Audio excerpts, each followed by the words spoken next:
Muy bien, ya iniciamos nuestra clase, entonces vamos a orar. Bendito Padre Celestial, maravilloso Señor, Dios Todopoderoso, gracias por darnos la dicha de poder iniciar esta clase y que podamos hablar de tu palabra.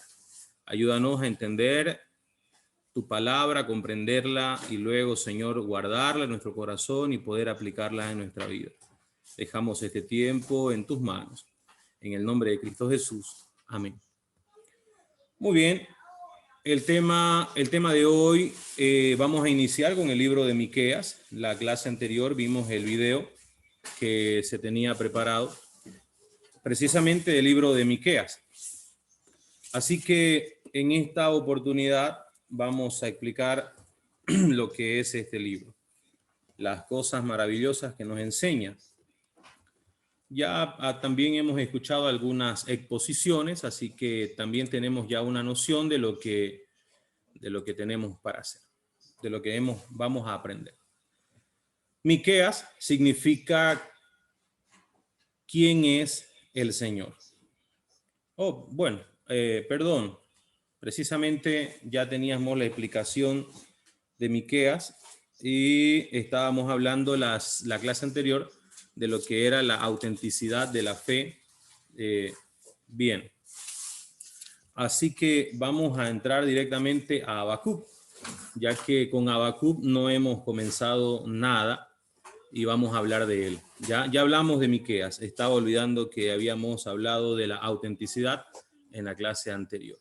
Para eso vamos a poner el video para comenzar justamente con un punto de partida. Vamos a colocar el video que siempre miramos, que nos permite tener un resumen muy claro de lo que es el libro que vamos a estudiar. En esta oportunidad lo haremos con el libro de Habacuc. Bien, vamos a poner aquí Habacuc y miraremos un ratito, vamos a prestar atención a esta explicación. Ya.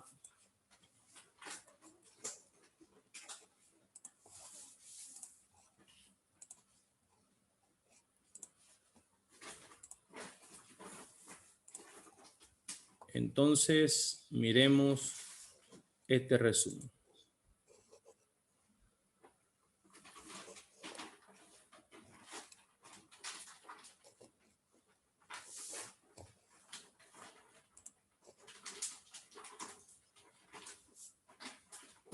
El libro del profeta Habacuc.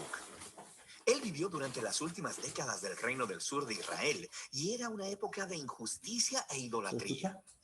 Él vio en el horizonte la creciente amenaza de Babilonia y esas no eran buenas noticias para nadie.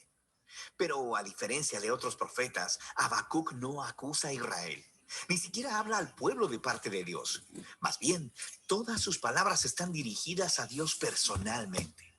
Y el libro habla acerca de la lucha personal de Habacuc, su travesía personal al tratar de creer que Dios es bueno a pesar de tanta maldad y tragedias en el mundo. Así que las palabras de Habacuc son en realidad poemas de lamento y son muy similares a los lamentos que encuentras en el libro de Salmos. El poeta presenta una queja y luego dirige la atención de Dios al sufrimiento y a la injusticia en el mundo, demandándole que haga algo. De hecho, saber acerca de este lamento es clave para entender el diseño y el mensaje de este breve libro. Los capítulos 1 y 2 se enmarcan como una discusión que va y viene entre Habacuc y Dios. Y el profeta presenta dos quejas a las que Dios ofrece dos respuestas. Su primera queja es que la vida en Israel se ha vuelto horrible. La Torá es ignorada, lo que resulta en violencia e injusticia. Y todo esto es tolerado por los líderes corruptos de Israel. Y Habacuc está clamando, pidiéndole a Dios que haga algo, pero nada parece cambiar. Pero luego, de repente, Dios responde diciendo que Él está muy consciente de la corrupción de su propio pueblo, Israel, y que está convocando a los ejércitos de Babilonia para dejar que su justicia caiga sobre Israel. Y de manera muy similar al mensaje de Miqueas o de Isaías, Dios dice que usará este terrible imperio para devorar a Israel por su injusticia y su maldad. Pero Habacuc tiene un problema con esta respuesta, así que ofrece su segunda queja. Él dice que Babilonia es aún peor que Israel, que ellos son más corruptos, más violentos, que han deificado su propio poder militar, que tratan a los humanos como a animales, atrapándolos como peces en una red. Ellos devoran a las naciones y a los pueblos para construir su propio imperio.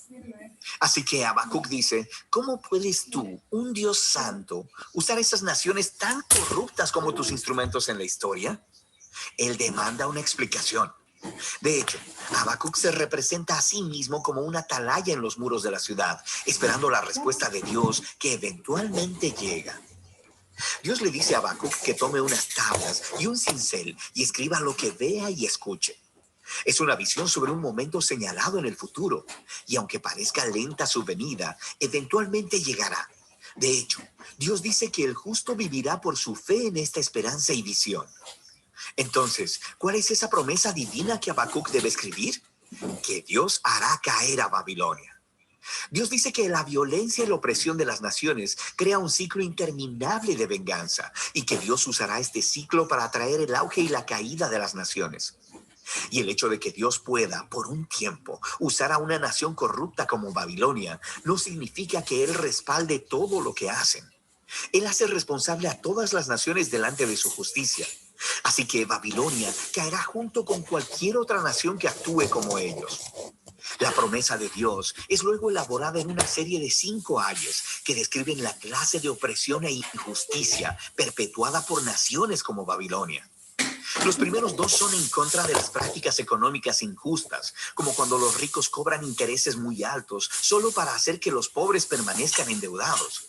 Así que ellos acumulan su riqueza a través de métodos deshonestos. El tercer ay es una crítica a la esclavitud, a tratar a los humanos como animales y amenazarlos con violencia si no producen.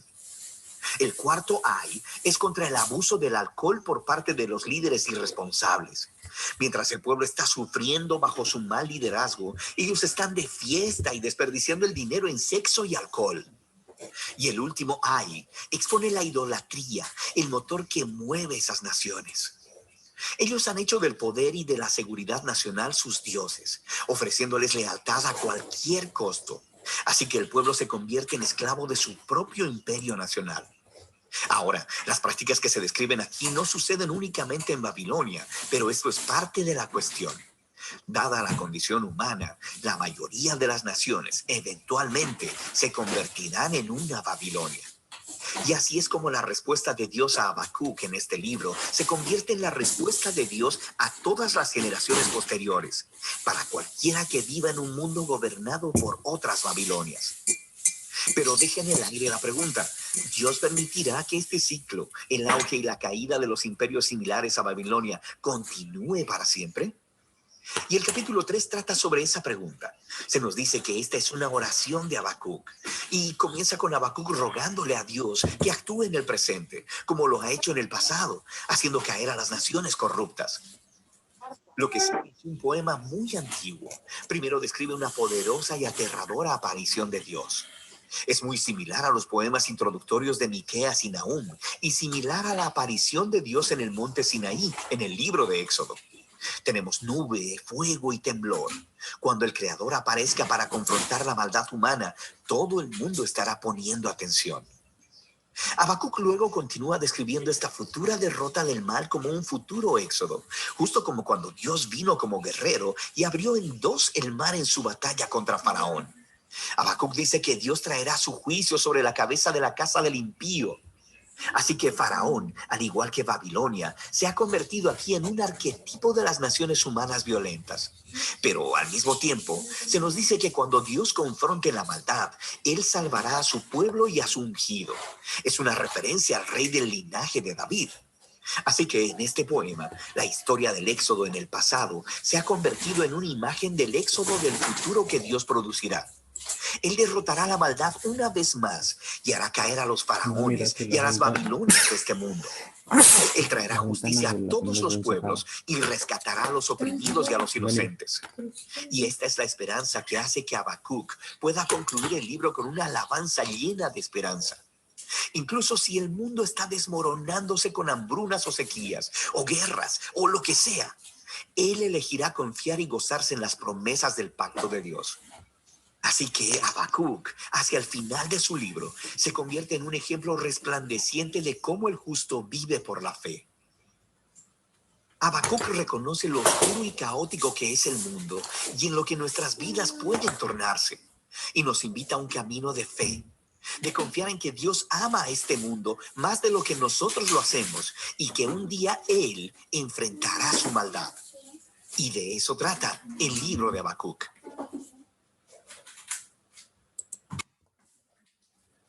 Muy bien. De esa manera dejamos el resumen de Habacuc hasta ahí y vamos a comenzar con nuestra explicación. Luego de Habacuc ya vamos a entrar a Sofonías.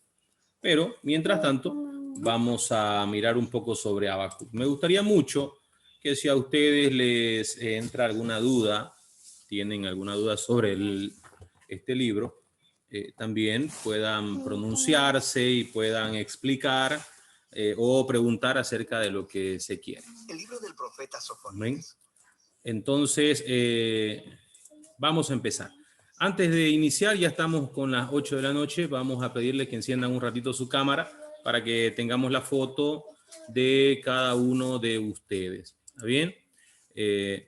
Vamos a encender un ratito.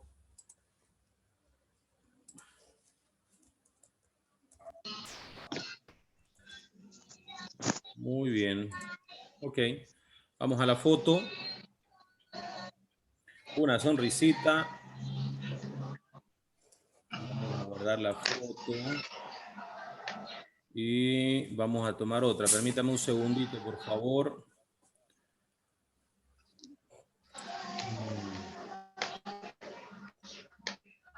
Aquí está mi compañera de clase. Y ya, ahí mira, para que se vea. Muy bien, una sonrisa, por favor.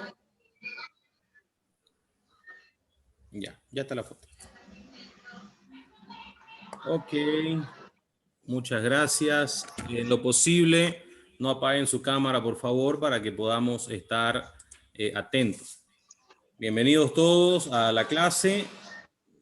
A esta clase ya la penúltima, porque mañana cerramos la materia. Aún cuando el que estamos igual que cuando se pedía recreo, ¿no ves? Si se acuerdan ustedes, había un hermano, uno de los estudiantes que pedía recreo y el que pedía recreo se conectaba a la clase después, ¿no? Está pasando exactamente lo mismo ahorita con profetas menores, ¿no? El que pidió que completemos las clases de profetas menores también no se conecta a la clase. Pero bueno, como estamos en nuestra salsa,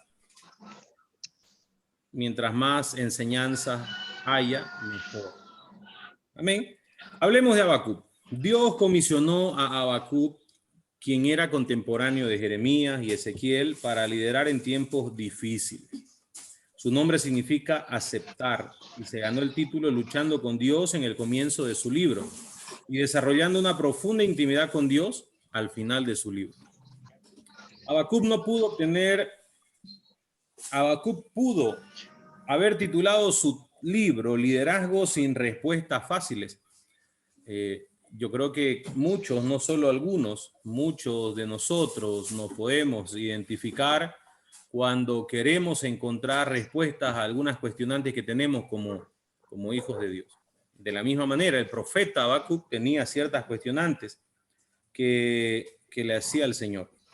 Este profeta luchó con la razón por la cual Dios permitía que el pueblo de Judá saliera impune de sus caminos inmorales y pecaminosos.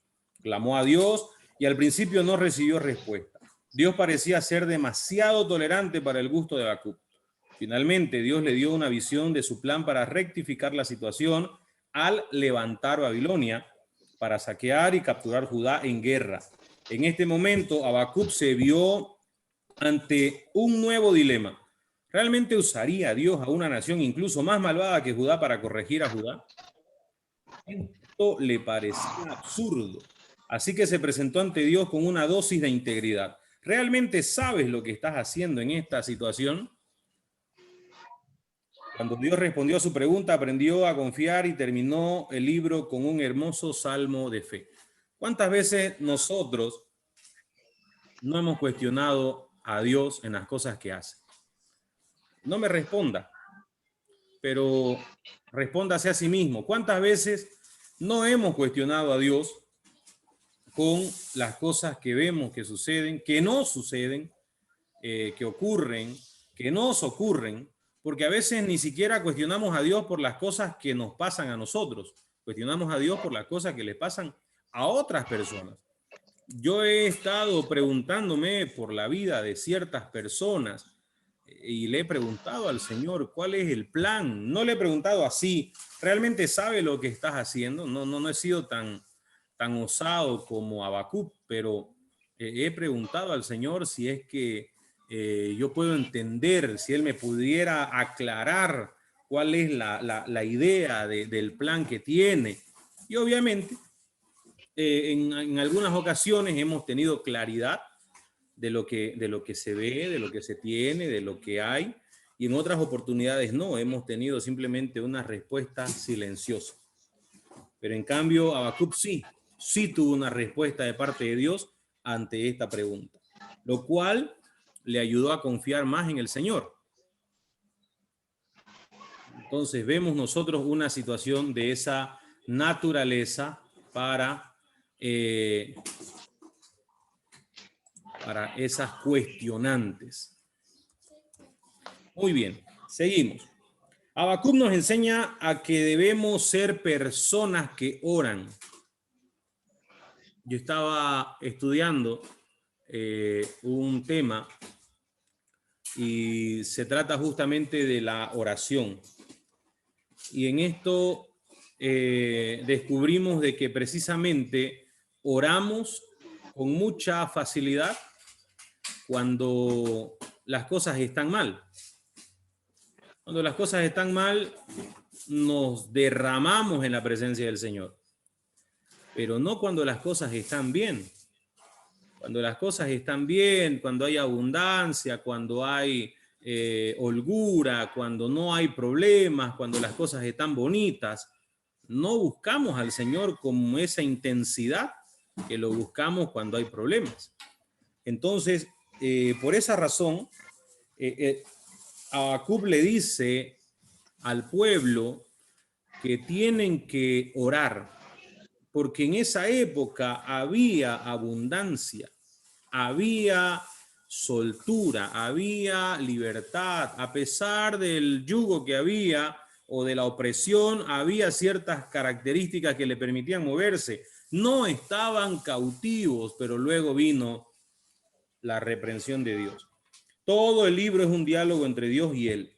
El único libro de la Biblia escrito de esta forma es Habacuc, una charla entre Dios y Habacuc. Como profeta, Habacuc tuvo que alimentar al pueblo y liderar a la gente, pero primero interceder por la gente. Con demasiada frecuencia los que asumimos puestos de liderazgo somos hacedores que se olvidan de esta función principal. En el Nuevo Testamento, Pedro dijo que se dedicaría a dos prioridades: la palabra de Dios y la oración.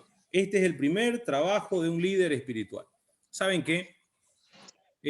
Pastorear, y esto a veces lo confundimos nosotros, solo creemos que pastoreamos los que han sido ordenados o consagrados para ese ministerio. Pero no entendemos que pastorear significa liderar y también cuidar de alguien. Pastoreamos cuando estamos discipulando a alguien. Pastoreamos cuando estamos haciendo nuestro rol como líderes de hogar. Pastoreamos cuando estamos a cargo de un departamento de la iglesia. Pastoreamos cuando estamos cumpliendo roles de liderazgo en cualquier departamento de la iglesia. Estamos pastoreando. Tenemos que entender la función que nos corresponde. Y aquí muchos se escudan en que no son llamados, ordenados o consagrados como pastores y creen que la responsabilidad del pastoreo no le corresponde.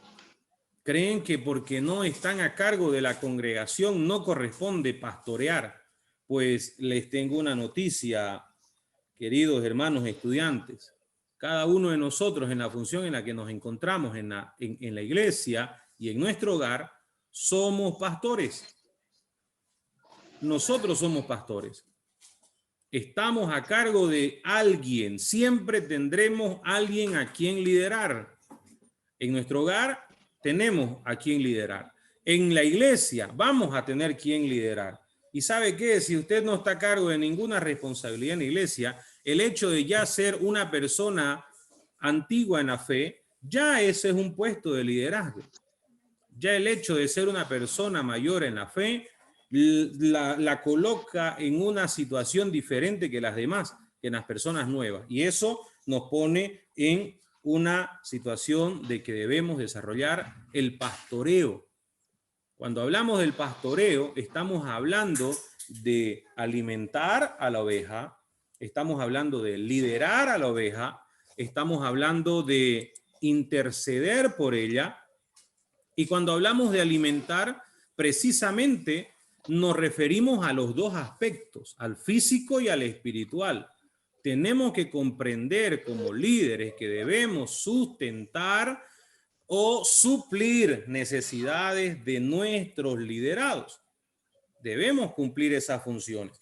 Y eso le decía aquí a Habacuc, le decía a Habacuc al pueblo, que tenían que desarrollar esto, orar para que puedan ellos confiar en los líderes que estaban ahí.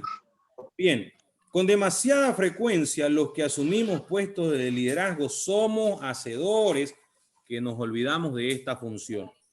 Pedro lo dijo cuando estaba a cargo de la iglesia primitiva y liderando a los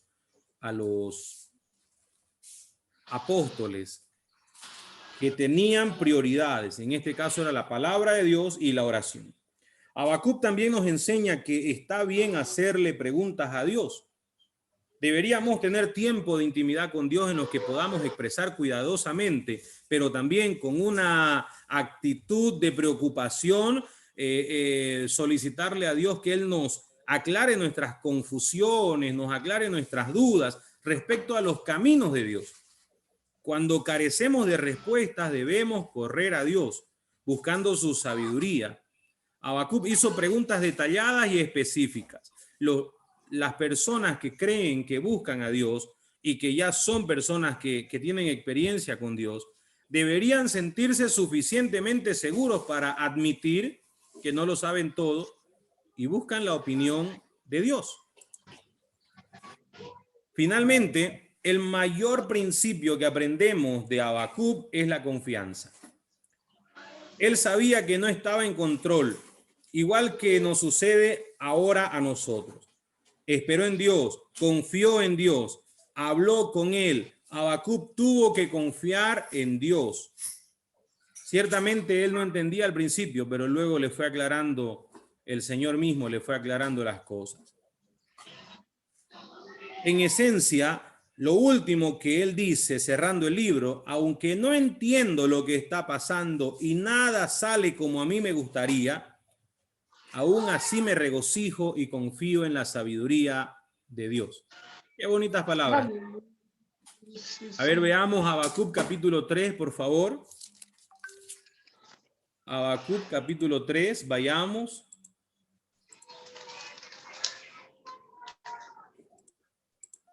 Los últimos versículos.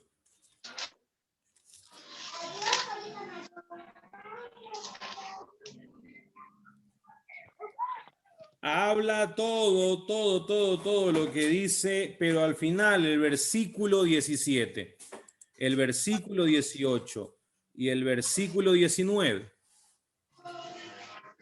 A ver, Hermana Sarina, usted con esa voz dulce, como le dijo el pastor Lalo anoche.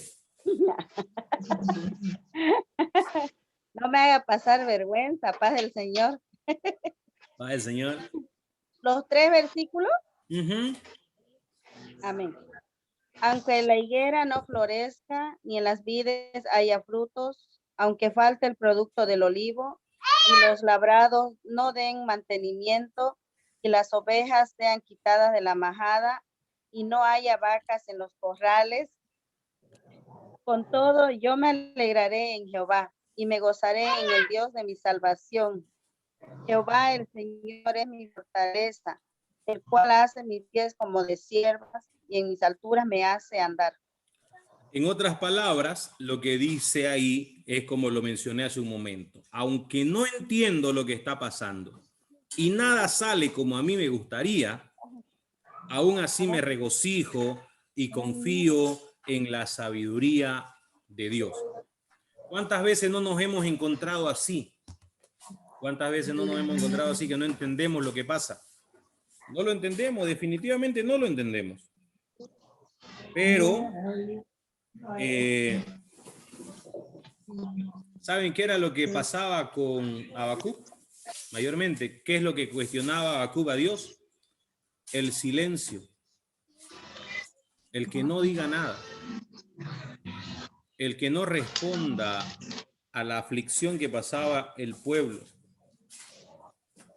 Aunque había muchas cosas por lo cual callar, por lo cual no sentirse ni con la, de qué manera poder decirlo así suave, ni con la moral de poder exigirle a Dios algo, por todo lo que había vivido el pueblo de Judá.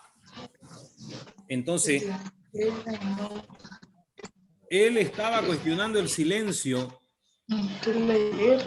pero ¿sabe qué? ¿Cuál era el silencio que Habacuc cuestionaba?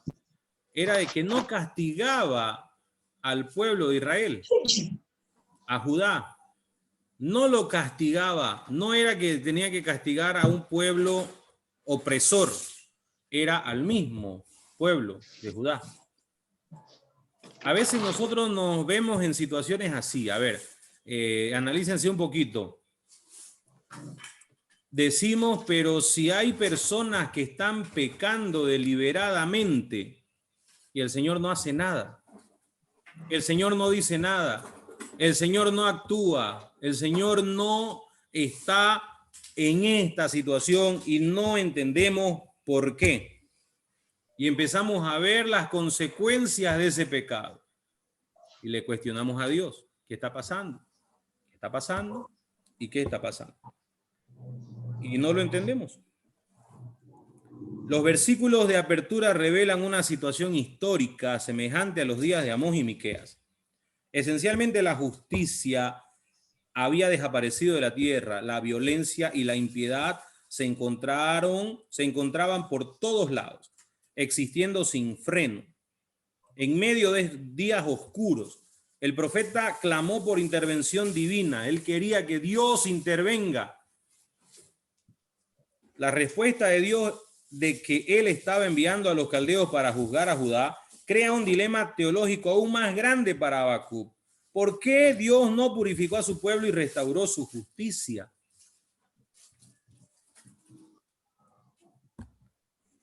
¿Cómo podía Dios usar a los caldeos para juzgar a un pueblo más justo que ellos? Imagínense ustedes. La respuesta de Dios de que él también juzgaría a los caldeos no satisfizo en su totalidad el dilema teológico del profeta. De hecho, únicamente lo agravó, lo intensificó. En la mente de Habacuc, el asunto que clamaba por resolución ya no era la respuesta justa por parte de Dios hacia el mal o falta de bien, sino la defensa de la persona y del pacto de Dios con su pueblo. Al igual que Job, el profeta discutió con Dios y a través de esa experiencia alcanzó un entendimiento más profundo de la persona soberana de Dios y una fe más firme en él, lo mismo que sucedió con Job. Finalmente Habacuc se dio cuenta de que Dios y una fe más firme en él era algo que era muy necesario para su vida, para comprender las cosas que estaban sucediendo en ese momento. Finalmente, Habacuc se dio cuenta de que Dios no debía ser adorado simplemente por las bendiciones temporales que otorgó, sino por lo que Él es. Aquí tenemos una enseñanza muy profunda. A veces alabamos a Dios, adoramos a Dios por lo que está pasando, por cómo nos está bendiciendo y por cómo está haciendo las cosas a favor nuestro. Pero luego el Señor quiere enseñarnos que debemos nosotros adorarlo, no por las cosas que nos da, simplemente porque tenemos que adorarlo, porque Él es Dios. Eso es lo que el Señor quiere, una comprensión de que nosotros adoremos a Dios no por las circunstancias, no adoremos a Dios por lo que está pasando a nuestro alrededor.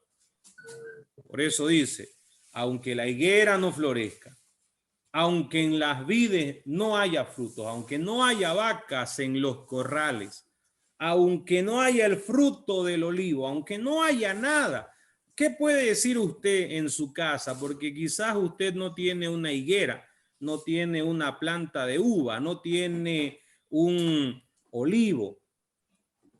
¿Qué puede decir usted? Aunque no haya plátano verde en la casa, aunque no haya leche, aunque no haya arroz, aunque no haya azúcar, aunque no haya pan, aunque no haya plata, aunque no haya nada, con todo yo me alegraré en Jehová y me gozaré en el Dios de mi salvación. Esa es una comprensión tan profunda de lo que el Señor quiere que nosotros podamos aprender del libro de Habacuc. Las preguntas del profeta representan una de las más fundamentales en toda la vida, con las respuestas que proveen piedras cruciales de fundamento sobre las cuales edificar un entendimiento apropiado de la persona de Dios y sus caminos soberanos en la historia. La esencia de su mensaje yace en el llamado a confiar en Dios. El justo vivirá por fe. Las referencias del Nuevo Testamento dan importancia poco común teológicamente a Habacuc. El escritor de Hebreos cita a Habacuc 2:4 para aclarar la necesidad del creyente de permanecer fuerte y fiel en medio de la aflicción y las pruebas. El apóstol Pablo, por otro lado, emplea el versículo 2 veces para acentuar la doctrina de justificación por la fe. No hay conflicto de interpretación alguno, ya que el énfasis tanto en Habacuc como en las referencias del Nuevo Testamento va más allá del acto de la fe para incluir la continuidad de la fe. La fe no es un acto único, sino una manera de vivir. El verdadero creyente declarado justo por Dios habitualmente perseverará en la fe a lo largo de toda su vida. Él confiará en el Dios soberano que no solo hace lo que es justo. El libro de Habacuc es maravilloso, es bonito. Nos presenta quizás ciertas dudas en el transcurrir de la lectura, pero es muy bueno despejarlas. En este caso, el cántico de Habacuc se volvió tan conocido y tan representativo que hasta el día de hoy nosotros ocupamos dos versículos claves. El primero que se utiliza es el capítulo 3 y versículo 2. Oh Jehová, he oído tu palabra y temí. Oh Jehová, aviva tu obra en medio de los tiempos. En medio de los tiempos, hazla conocer. En la ira, acuérdate de la misericordia. El otro es el versículo donde dice, mas el justo vivirá por fe. Capítulo 2, versículo 4. Y obviamente no podemos dejar de lado el capítulo 3, versículo 17 al 19. La confianza que demostró Habacuc en Dios fue una manera maravillosa de vida que tuvo y que nos deja enseñanzas maravillosas hasta el día de hoy. No hay un libro como Job o como Habacuc, como se ha escrito. Conversaciones con Dios, preguntas y respuestas. Bien, ahora hablando de preguntas y respuestas, vamos a escuchar si ustedes tienen alguna duda y luego yo les hago una pregunta. De paso, aquí a la dulce cantora le vamos a preguntar si está lista su exposición para esta noche.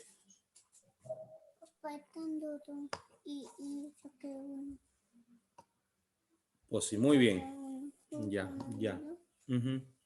Muy bien. ¿Tienen alguien alguna pregunta acerca de Habacuc? Bien, si no hay, continuamos. Vamos a escuchar a la hermana Sarina Chanevi con su exposición y vamos a dejarla que ella sea explicándonos el tema que tiene preparado para hoy.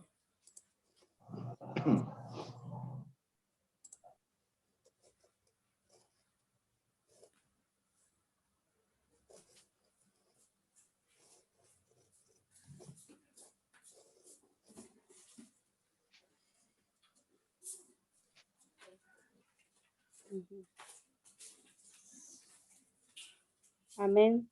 Saludos a todos con la paz del Señor. Amén, hermana. Continúe. Yo voy a desactivar mi micrófono para escucharla.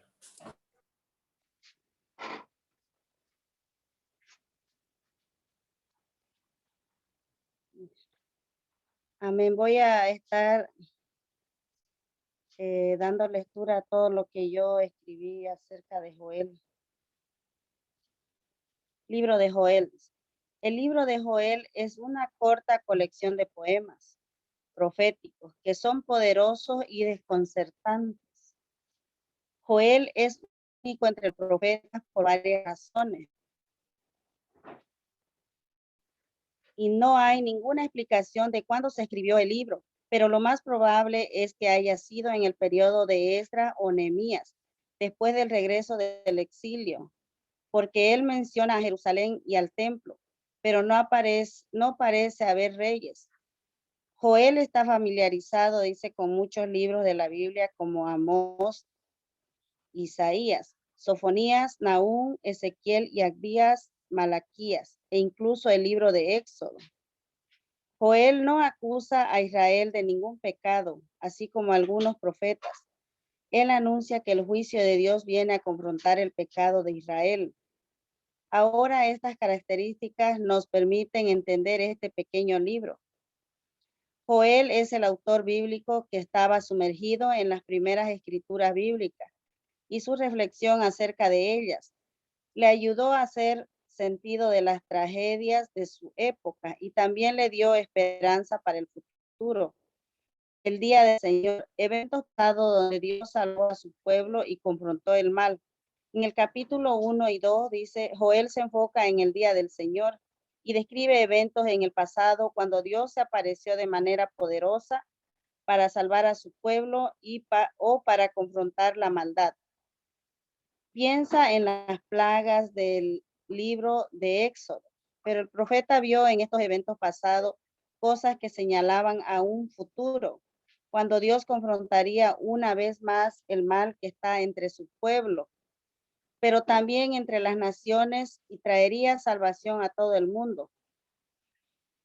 Así que Joel ha unido dos poemas paralelos que se enfocan en el día del Señor.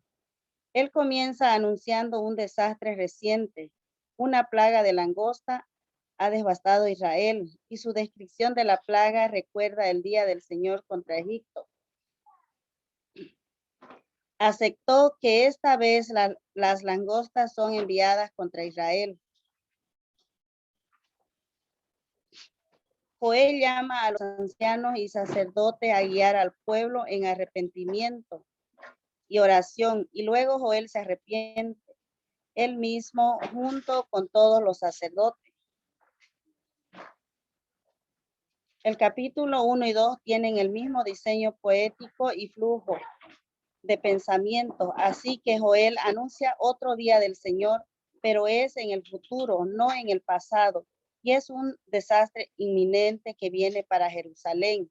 Y él comienza describiendo lo que parece otra ola de langosta, pero él utiliza imágenes militares. Las langostas se convierten en el ejército de Dios como caballería y soldados que están marchando y destruyendo todo a su paso, y el sol se oscurece y la tierra tiembla. Y Joel dice, terrible es en verdad el día del Señor, ¿y quién podrá soportarlo? Y así una vez más Joel llama al pueblo a orar y arrepentirse, y él les dice, ¿cómo hacerlo? Rasguen sus corazones y no sus vestiduras, y vuélvanse a su Dios. En otras palabras, Joel sabe que el arrepentimiento puede ser solo un espectáculo para salir del problema. Y dice que Dios no quiere eso. Él quiere un cambio genuino para que su pueblo deje su egoísmo y maldad. Porque Dios es compasivo y clemente, lento para la ira y grande en misericordia. Él aquí habla de Éxodo sobre cómo Dios perdonó a Israel después que hicieron el becerro de oro. Joel aprendió de que la misericordia y el amor de Dios son más poderosos que su ira y su juicio, y así él guía al sacerdote en arrepentimiento y oración, pidiéndole a Dios que él perdone a su pueblo. Y justo después de estos dos poemas, la escena cambia. Tenemos una narrativa acerca de la respuesta de Dios, acerca del arrepentimiento de Joel y del pueblo. Dios se llenó de celo por su tierra y tuvo piedad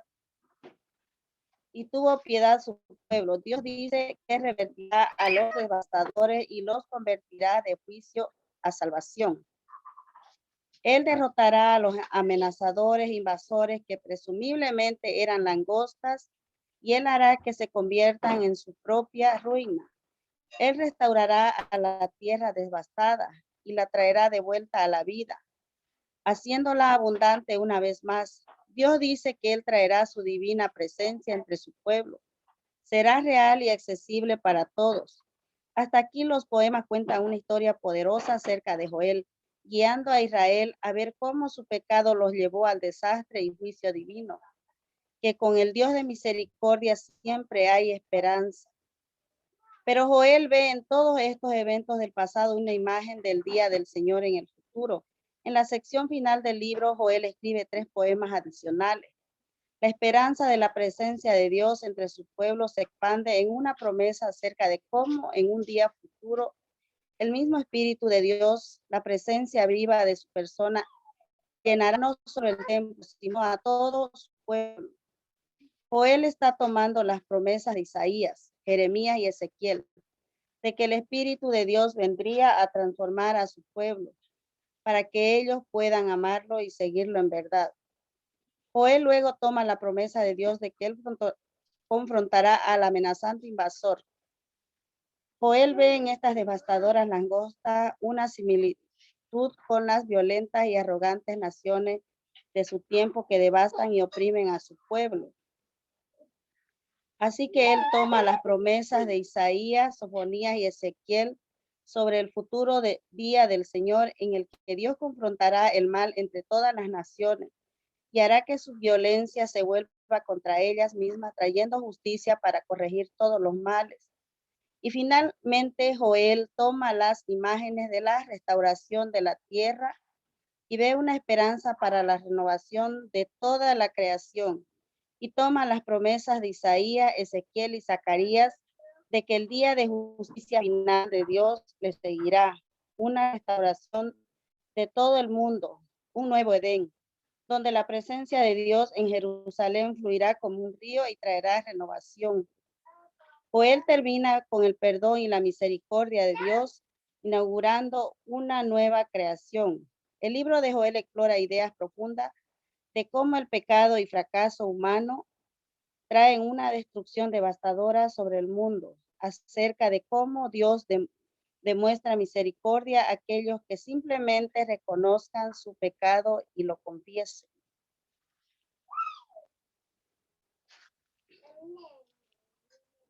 Amén. Amén, muchas gracias, hermana Sarina, por esa explicación. Bueno, el libro de Joel, como siempre, es un libro maravilloso que podemos nosotros mirar, desarrollar, analizar, y siempre tendremos mucha información que extraer de las enseñanzas que tiene ese libro. Muy bien. Vuelvo a preguntar si hubiera alguna pregunta de Habacuc o hasta aquí para continuar con lo que tenemos preparado para el día de hoy. Y aprovechando ya que tenemos varias fotitos, varias personas ahí, enciendan un ratito su cámara para tomar la fotito nuevamente, ya con esta imagen que tenemos ahorita acá. Ya. Todos los que puedan, los que estén en su posibilidad. A ver. Hermana Araceli, hermano Alfonso, hermana Soledad. Un ratito, enciéndanla su cámara.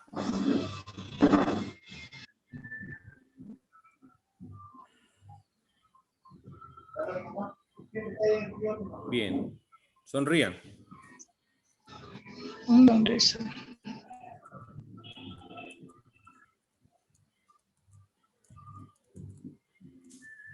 Ahí, ahora sí ya estamos completos. A ver. Un ratito vamos a sacar la lista. Puros rostros, muy bien. Ahora sí, ya está.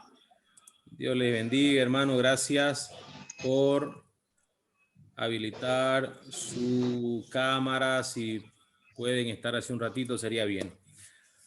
Vamos a hablar de Sofonías. Esta noche hablaremos un poquito más rápido de lo normal. Vamos a hablar de Sofonías y para eso vamos a compartir ese material que compartimos siempre con ustedes. Y aquí lo tenemos. Sofonías.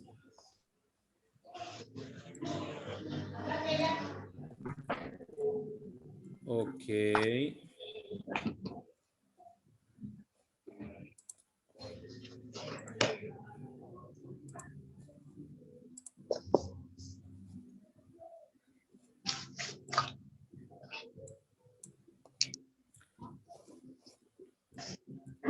El libro del profeta Sofonías. Sofonías vivió durante las décadas finales de Judá, el reino del sur. Fue cuando el rey Josías había intentado traer un cambio verdadero a la tierra al quitar los ídolos y restaurar el templo para adorar solo al Dios de Israel. Pero Israel ya había ido demasiado lejos. La adoración a otros dioses estaba demasiado arraigada en la vida del pueblo. Y resultó que el orgullo de Josías lo llevó a una muerte trágica en el campo de batalla, mientras conducía a Jerusalén hacia una colisión con Babilonia. Y Sofonías ya había visto cómo vendría todo esto. Durante años, él había estado advirtiendo a los líderes de Israel, y este breve libro es una colección de su poesía que resume su mensaje. Está diseñado para tener 3 partes principales. La primera se enfoca en el día en que el juicio del Señor vendrá sobre Judá y Jerusalén.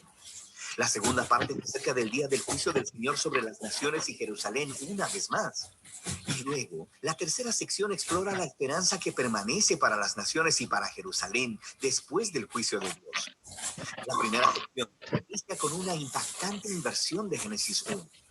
El bueno y ordenado mundo de Dios descenderá de vuelta al desorden, oscuridad y caos, volviéndose inhabitable una vez más. Y conforme sigues leyendo, te das cuenta de que el desarrollo de Sofonías de todas estas poderosas imágenes poéticas es para describir cómo terminará el mundo de Jerusalén. Todas las instituciones de la ciudad para adorar a los ídolos de los cananeos serán destruidas. Todos los líderes que cometieron injusticia, todos los centros económicos donde se realizaron préstamos y endeudamientos corruptos, todo desaparecerá con los muros de la ciudad. Sofonías desarrolla estas imágenes casi apocalípticas para mostrar la importancia de lo que va a suceder. Todo se refiere a un gran ejército que vendrá para acabar con Jerusalén. Ahora, es interesante que Sofonías nunca menciona de quién es el ejército que Dios para traer este juicio. Sabemos por los otros profetas, Miqueas o Habacuc, que es de Babilonia. Pero Sofonías nunca menciona eso. Y es porque quiere resaltar el papel de Dios en orquestar el auge y la caída de la ciudad. Y justo eso es lo que le da esperanza a Sofonías. No que Jerusalén como un todo pudiera escapar de su destino, pero en el poema final de la primera sección, él llama a cualquier persona en Jerusalén que quiera buscar al Señor. Y él dice que estos formarán el remanente fiel, las personas que podrían ser libradas si se arrepienten. En la segunda sección, Sofonías amplía su enfoque para incluir a las naciones que rodean a Judá, los filisteos o moabitas, los amonitas e incluso los asirios. Él los acusa a todos de corrupción, violencia y arrogancia, y él predice que todos ellos caerán también delante de Babilonia. Y lo impactante es que al final de esta sección, el pueblo al que se dirige es a los israelitas en Jerusalén. Es como si los líderes y profetas y sacerdotes de Israel fueran tan corruptos, violentos y tan separados de su Dios que él ya ni siquiera lo reconoce como su pueblo. Así que esta sección termina con la decisión final de Dios. Él dice que él reunirá a todas las naciones, incluyendo a Jerusalén, y derramará su ardiente indignación. La justicia de Dios se convierte en este fuego consumidor que devora la maldad de la tierra, lo que es realmente intenso. Así que la siguiente línea, que nos lleva a la parte final del libro, llega como una completa sorpresa. Descubrimos que este fuego consumidor de juicio divino no es para destruir a las personas. Más bien, su propósito es purificar a las naciones, incluyendo a Jerusalén. Así que la sección inicia cuando Dios dice que Él sanará y transformará a las naciones rebeldes en una familia unificada. Y que, después de haber sido purificados, ellos se volverán de su maldad e invocarán el nombre del Señor. Estas imágenes apuntan al cumplimiento de la promesa de Dios a Abraham, remontándose a Génesis 12, de que Dios encontraría una manera de bendecir a las naciones y a Jerusalén también. La conclusión del libro se enfoca en la restauración de la ciudad en el centro de las naciones. La presencia de Dios está ahí, en la ciudad restaurada, junto a ese fiel remanente que ha sido humillado y transformado por la misericordia de Dios. Y ellos son llamados a cantar y a regocijarse. Y luego, en esta sorprendente imagen, se nos dice que Dios es un poeta que también quiere cantar. Su Dios vivirá entre ustedes y Él los celebrará con canciones de júbilo, dice Sofonías. El poema final del libro termina con imágenes muy poderosas acerca de Dios reuniendo en su familia a los marginados, los pobres y los quebrantados, en donde los exalta en un lugar de honor. Y así termina el libro. El breve libro de Sofonías contiene algunas de las más intensas imágenes de la justicia y el amor de Dios que encontrarás en los profetas. Su justicia trata sobre su pasión por proteger y rescatar su mundo del horror de la maldad y de la violencia humana. Dios no tolerará las cosas horribles que los humanos se hacen entre ellos y su mundo. Pero Él trae su justicia para restaurar, para crear un mundo en el que las personas puedan florecer con seguridad y paz debido a su amor. Así que Sofonías nos obliga a abrazar juntos estos dos aspectos del carácter de Dios, su justicia y su amor. Y Él quiere que descubramos que juntos ellos contienen la esperanza futura de nuestro mundo. Y de eso trata el libro de Sofonías. Amén.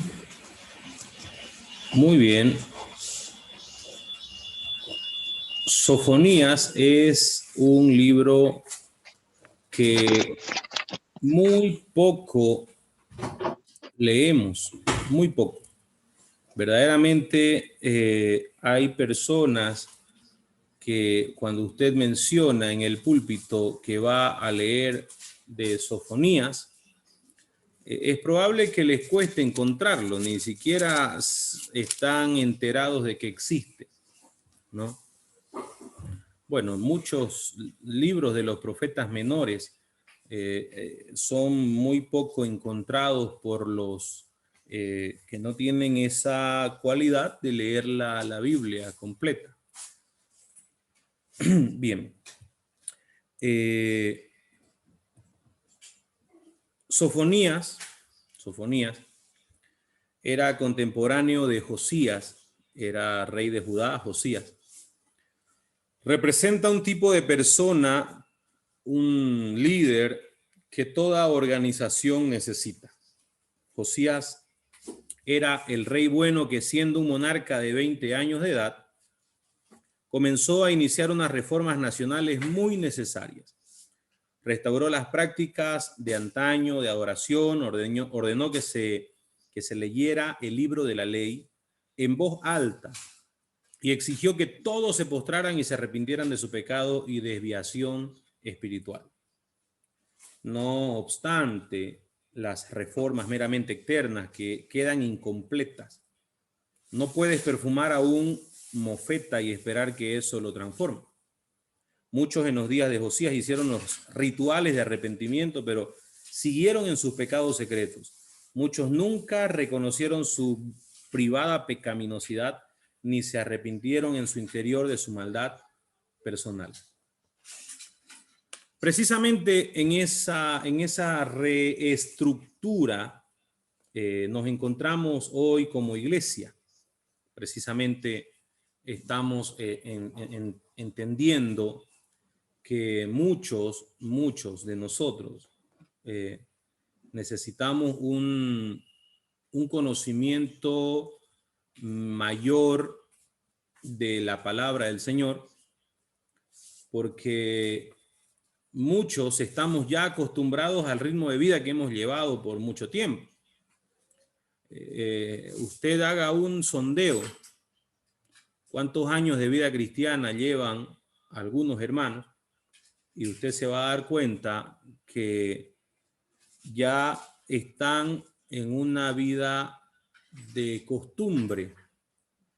Ya están acostumbrados a la vida cristiana y ya no hay esa pasión que se tenía antes.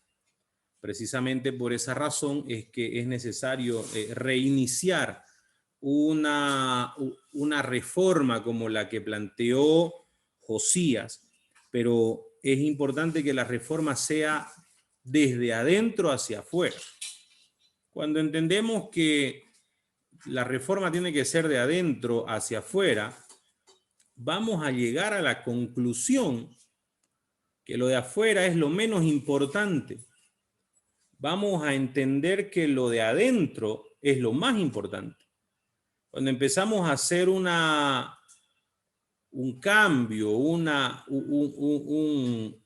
ajuste, empecemos a hablar de un ajuste personal y vamos y nos cambiamos el peinado, nos depilamos bien los pelitos que tenemos por demás en la cara, le damos forma y estructura a nuestro cuerpo, pero en realidad no cambiamos internamente, las cosas van a seguir igual. Vamos a simplemente cambiarnos de ropa, pero nuestra conducta será la misma. Entonces, es importante que como iglesia hoy entendamos que la estructura que se quiere dar es otra, es diferente. Cuando usted hace un cambio profundo, va a ir luego cambiando más hacia afuera, y va a ver que las cosas eran necesarias allá adentro, reestructurarlas, porque lo de afuera ya se verá bonito, más allá de la apariencia, sino de las acciones que se hagan. Y eso pasó aquí con Sofonías, y sobre todo pasó con el pueblo de Israel, con Judá, cuando estaba tratando de hacer esta reforma. Es importante este libro cuando hablamos de los cambios que debemos hacer en nuestra vida. Cambios estructurales. Yo tenía una camioneta amarilla y le cambié la carcasa, se podría decir. Era cabina y media y la convertí en doble cabina. Toda esa chalona la sacábamos. Quedó el chasis, el motor, las llantas, obviamente, y se puso otra completa. Y cuando tuve que presentarla en Diprove, eso se llama cambio de estructura, porque el cambio de estructura le cambió la apariencia al vehículo. Entonces es necesario avisar, porque cuando usted hace un cambio de estructura, se vuelve un vehículo desconocido, por más que tenga ciertas características anteriores. En la vida personal, en la vida privada, en la vida espiritual, en la vida matrimonial, en la vida familiar, hay cambios que nosotros vamos a llegar a hacer en su momento, cambios estructurales. Y a veces debemos nosotros dar a conocer, porque vamos hasta llegar a ser diferentes en muchos aspectos. Porque cuando hacemos cambios estructurales, nos volvemos personas desconocidas. Para muchas personas, cuando el evangelio llegó a nuestra vida, nos volvimos personas desconocidas, porque el cambio fue radical. Para quien antes era una persona del mundo y ahora es una persona cristiana, el cambio es radical. Pero aquí no hablaba de una persona del mundo, el tema no habla de una persona mundana, habla de personas cristianas, y habla de personas cristianas conformadas ya, están conformes con la vida que llevan, y eso es lo importante, llegar a tener un cambio estructural para que pueda acomodarse todo, porque viene ese cambio desde adentro hacia afuera, desde adentro hacia afuera. Sofonías decidió que el arrepentimiento debía ir más allá de la conducta externa. Se puede decir que él practicó la ley de la intuición. Intuitivamente supo que un cambio real exige más de lo que el líder puede legislar. Él buscó algo más que una reforma externa, quería una transformación interna. Sabía que el mero respeto al rey no podía producir la metamorfosis tan necesaria. El pueblo no necesitaba cambiar de aspecto, sino que necesitaba una nueva vida. Así que el profeta se arriesgó y actuó. Comenzó a llamar a los hebreos para que examinasen su corazón, sus motivos, sus deseos, sus vidas privadas. Se inmiscuyó, pero tocó la fibra sensible. Habló de asuntos que debían tratar, asuntos que la mayoría de los líderes temen sacar a la palestra. El pueblo de Judá respetó al profeta Sofonías. Muchos eruditos creen que sangre real corría por sus venas, dándole acceso directo al rey. Como tal, podía haber disfrutado de su favorecida posición y haber dejado las cosas como estaban. Pero él rehusó quedarse sin hacer nada. No permitiría que su poder y posición rebajaran sus convicciones. En vez de eso, hizo de su influencia con el rey Josías para crear reformas civiles y religiosas tan necesarias. Él llamó a las cosas por su nombre. Al comienzo del reinado de Josías, Sofonías comenzó a desafiar a los patrones malvados bajo los reyes Manasés y Amón. Advirtió al pueblo del juicio inminente y es probable que jugara un papel influyente en la determinación de Josías a iniciar un cambio nacional. Sin embargo, aunque el rey se unió a Sofonías en el movimiento reformista, la marea del mal estaba en marcha. Esto llevó al profeta a pronosticar que Dios usaría a un extranjero, es decir, Nabucodonosor, como la vara de su disciplina. A pesar de todo esto, el libro termina con una nota de esperanza cuando Sofonías señala un tiempo en el que todo el pueblo invocará el nombre del Señor. Vamos a entender algo. Vamos a comprender algo importante de este libro.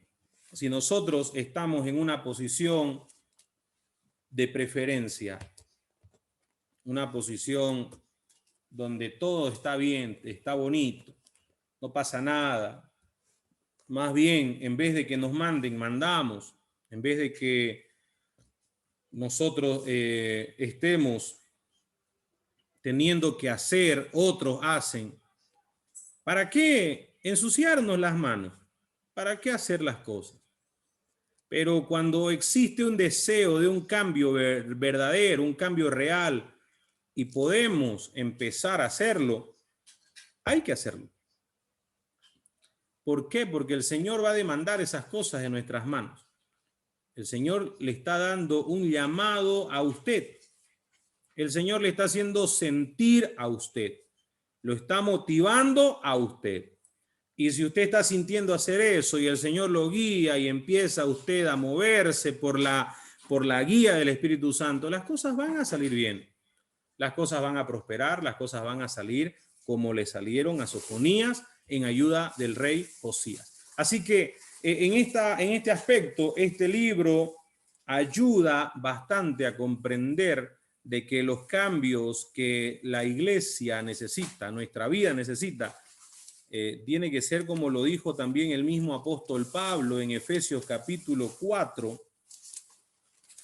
En Efesios capítulo 4 nosotros encontramos el título del versículo 17, la nueva vida en Cristo. Y empieza a hacer una descripción.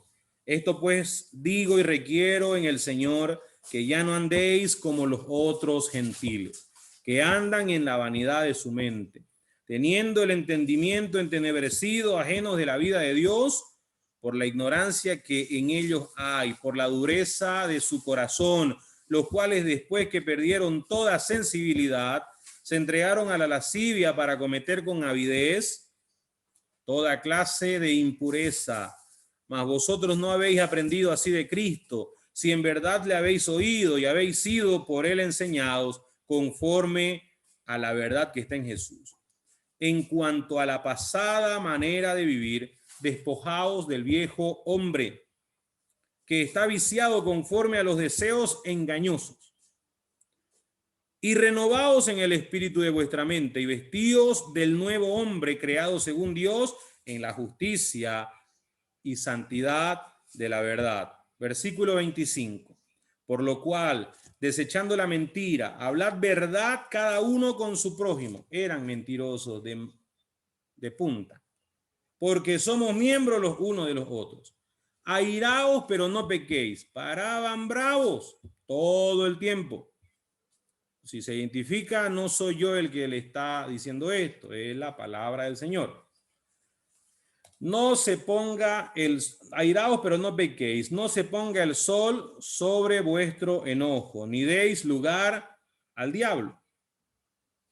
Y continúa, el que hurtaba, no hurte más, sino trabaje haciendo con sus manos lo que es bueno para que tenga que compartir con el que padece necesidad. Y sigue, ninguna palabra corrompida salga de vuestra boca, sino la que sea buena para la necesaria edificación, a fin de dar gracia a los oyentes. Y no contristéis al Espíritu Santo, con el cual fuisteis sellados para el día de la redención. Quítense de vosotros toda amargura. ¿Será que es posible que hayan cristianos amargados? Ay, ¿no? Enojo, cristianos bravos. Ira, imagínense, iracundos los cristianos. Gritería y maledicencia, mal hablados todavía. Y toda malicia, o sea que hay cristianos malos. Antes, sed benignos unos con otros, misericordiosos, perdonando unos a otros, como Dios también os perdonó a vosotros en Cristo. Dese cuenta usted, Sofonías, un tiempo bastante amplio, grande, antiquísimo, habla algo que repite el apóstol Pablo. Estamos hablando de que la vida nueva en Cristo tiene que ser desde adentro hacia afuera. No podemos creer que vamos a demostrar nuestra vida cristiana nosotros simplemente con sonreír con los dientes, como tenemos un gobernador que sonríe así, ¿no? Y para así todo el tiempo con los dientes torcidos todavía. Entonces, no es nada más así. Tenemos que vivir una vida cristiana real, una vida cristiana genuina, auténtica, que haya un cambio desde adentro hacia afuera. Y ya nos vamos a dar cuenta que el aspecto que nosotros tengamos no siempre va a ser lo más importante. lo más importante va a ser cómo vivamos nuestra vida, cómo nos relacionamos con los demás, cómo ayudamos a los demás, cómo estamos siempre atentos a las necesidades del uno, del otro, preocupándonos unos por los otros, y bueno, etcétera. Tantas cosas que se nos puede proponer, porque la vida, justamente, la vida cristiana se trata de eso. Y hay tantos versículos que usted encuentra en la palabra del Señor que dice los unos a los otros, los unos a los otros, los unos a los otros. Y va a ver usted que hay tantas cosas que debemos aprender de eso. Y solo se logrará haciendo un cambio profundo, estructural. El mensaje de Sofonías del día del Señor le advirtió a Judá que los días finales estaban cerca a través del juicio divino por manos de Nabucodonosor. Sin embargo, también va más allá de esto al cumplimiento lejano de los juicios de la 70ª semana de Daniel, es decir, que será cuando Cristo vuelva. La expresión Día del Señor es descrita como un día que está cerca y como un día de ira, problema, turbación, destrucción, desolación, tiniebla, lobreguez, nubes, oscuridad intensa, trompeta y alarma. Sin embargo, aún dentro de estos oráculos de ira divina, el profeta exhortó al pueblo a buscar al Señor ofreciendo un refugio en medio de juicio y proclamando la promesa de salvación final para su remanente fiel, que es lo que habla el apóstol Pablo en Romanos cuando dice que todo el pueblo de Israel, todo el pueblo de Dios se va a salvar, va a ser salvo, pero ese día. El libro presenta una denuncia clara de pecado y una advertencia de juicio inminente sobre Judá. Algunos se han referido a la frase, devolveré yo a los pueblos pureza de labios, a la restauración de un idioma universal, semejante a los días previos de la confusión de idiomas en la Torre de Babel. Señalan que la palabra labios también es usada en Génesis 11:7. No obstante, es mejor entender el pasaje como apuntando a la purificación de corazón y vida. Esto es confirmado por el contexto y corroborado por el hecho de que la palabra labios es traducida con mayor frecuencia por labio. Cuando se combinan con pureza, la referencia a conversión habla de una limpieza interna de pecado, según lo vimos con Isaías, cuando los ángeles bajaron con unas tenazas y tocaron sus labios. Es manifestada en la conversión, según lo vemos en Mateo 12:34, que incluye quitar los nombres de dioses falsos de sus labios, no implica necesariamente un idioma mundial. Pero de todas maneras, nosotros podemos ver el cambio que Dios hará en la vida de toda persona cuando se cumpla esta profecía del día del Señor. Destaquemos una cosa importante. Todo cristiano necesita realizar un cambio estructural en su vida. Todo. Es importante hacer ajustes, pero a veces es importante hacer cambios estructurales. ¿Por qué hacer cambios estructurales? Porque nos hemos conformado. Estamos viviendo una vida conformista. No queremos cambiar, queremos seguir así, nos está yendo bien. Pero no estamos viviendo una vida agradable delante de los ojos de Dios. Estamos haciendo las cosas simplemente muchas veces por conveniencia. Entonces, de esta manera, nosotros vemos que que Sofonías se vuelve fundamental en la época porque logró un cambio genuino, real, en la vida del pueblo de Judá. ¿Hay alguna pregunta por ahí?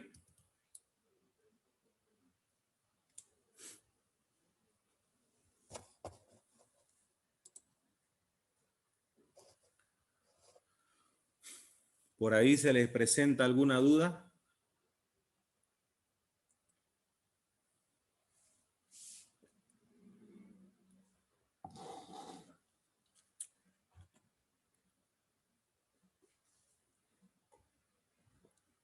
¿Se escuchan los grillos? Sigamos.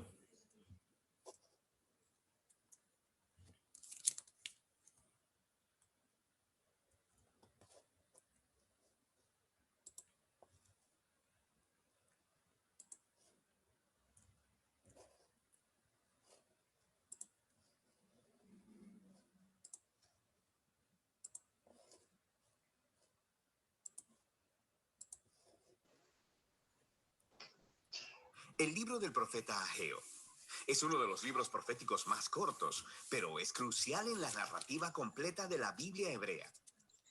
Durante siglos, los profetas hebreos habían estado acusando a Israel de quebrantar su pacto con Dios a través de la idolatría y la injusticia. Y ellos advirtieron que Dios enviaría al gran imperio de Babilonia para acabar con Jerusalén, destruir el templo y llevar al pueblo al exilio. Y todo sucedió en el año 587 a.C., pero ese no fue el final de la historia. Los profetas también creían que todavía había esperanza y que Dios un día traería de vuelta un remanente transformado de su pueblo, Israel, para vivir en una nueva Jerusalén, donde la presencia de Dios moraría entre ellos. Ahora, cuando nos volvemos a Ageo, el año es 520 a.C., casi 70 años después del exilio, y el imperio babilonio había recientemente colapsado y el mundo ahora es gobernado por los persas. Ahora, los persas permitieron el regreso de cualquier israelita exiliado que quisiera volver a Jerusalén, la cual todavía estaba en ruinas. Así que bajo el liderazgo de un sumo sacerdote llamado Josué y de Zorobabel, un heredero del linaje de David, un grupo de exiliados regresó y comenzó a reconstruir la ciudad y sus vidas. Recuerda la historia del libro de Esdras en los capítulos del 1 al 6. Así que tenemos altas expectativas y el futuro parece muy brillante, pero en realidad no lo es, por lo menos desde el punto de vista de Ageo. El libro consta de 4 secciones que resumen el mensaje de Ageo, dado al pueblo de Jerusalén en el transcurso de 4 meses. Él inicia acusando al pueblo de tener las prioridades equivocadas. Sí, ellos han regresado a Jerusalén, pero están gastando todo su tiempo y sus recursos reconstruyendo sus propias casas lujosas, mientras que el templo todavía está en ruinas debido a la destrucción de hace 70 años. Así que Ageo pregunta, ¿son sus casas en realidad más importantes que su lealtad a Dios? Esta negligencia, dice Ageo, es equivalente a la rebelión contra el pacto de sus ancestros, y esa es la razón por la que la tierra sigue siendo improductiva, la razón por la que han sido azotados con hambruna y sequía. Y aquí Ageo está citando la lista de las maldiciones del pacto en el libro de Deuteronomio. Así que las palabras retadoras de Ageo son seguidas por la historia de la respuesta del pueblo. Recuerda también la historia en Esdras capítulo 5. Se nos dice que Zorobabel, Josué y el remanente del pueblo son provocados y motivados por el mensaje de Ageo. Ellos empiezan a reconstruir el templo. Así que en la siguiente sección, Ageo continúa un mes después y aborda algunos de los problemas de las expectativas rotas que había entre el pueblo. De manera que el templo que están reconstruyendo es poco impresionante. No se compara en nada con la gloria del templo de Salomón, que se construyó ahí hace 500 años. Así que la moral para terminar el proyecto estaba muy baja. Así que Ageo les recuerda al pueblo acerca de las grandes promesas proféticas del reino futuro de Dios y acerca de este templo. Él hace referencia a los profetas anteriores a él, especialmente a Isaías y a Miqueas, sobre la nueva Jerusalén, la cual sería el lugar desde donde Dios redimiría a todo el mundo y donde todas las naciones vendrían y participarían en el reino de Dios, resultando en una era de paz. Así que el templo juega un rol clave en los planes de Dios para el futuro, y Ageo llama al pueblo a trabajar con esperanza a pesar de las circunstancias decepcionantes. En la tercera sección, Ageo continúa 2 meses después con un llamado a ser fieles al pacto, y él inicia una conversación con algunos sacerdotes sobre la pureza ritual. Recuerda todas las ideas claves del libro de Levítico. Él dice, si alguien va y toca un cadáver y se vuelve ritualmente impuro o marcado por la muerte, y luego van y tocan algo de comida, la comida también es impura. Y los sacerdotes, conociendo el libro de Levítico, dicen, sí, es impura. Y luego Ageo convierte esto en una parábola. Él dice que es lo mismo con el pueblo de Israel y lo que están poniendo en sus manos para reconstruir el templo. Si esta generación no se humilla, si no se vuelven de su injusticia y apatía, Ageo dice que lo que sea que construyan con sus manos, incluyendo el nuevo templo, será impuro también. El reto de Ageo es que solo a través del verdadero arrepentimiento y de la fidelidad al pacto es que sus esfuerzos resultarán en la venida del reino y la bendición de Dios. Así que, en cierto sentido, el futuro de Israel descansa en sus manos. Dios está esperando que su pueblo le sea fiel. Así que la elección que Ageo está poniendo delante de la generación de los exiliados es muy similar al reto que Moisés puso delante de la generación en el desierto antes de entrar a la tierra. Su obediencia llevará a la bendición y al éxito, mientras que la infidelidad les llevará a la ruina. El libro concluye con un resumen de Ageo sobre la esperanza futura del reino de Dios. Él hará de la Nueva Jerusalén el centro de su glorioso reino internacional, y a partir de ahí confrontará y derrotará la maldad entre las naciones. Él le recuerda al pueblo sobre la derrota de Faraón en la historia del Éxodo. Dios cumplirá su promesa a David y establecerá al rey de su linaje. Y en los días de Ageo, eso estaba representado por Zorobabel. Y así, el libro termina con un tema flotando en el aire, la elección de un futuro brillante. Así que la pregunta es, ¿será la generación de Ageo fiel a Dios? ¿Experimentarán el cumplimiento de todas esas promesas? ¿Será fiel Zorobabel? ¿Será que él es el rey mesiánico?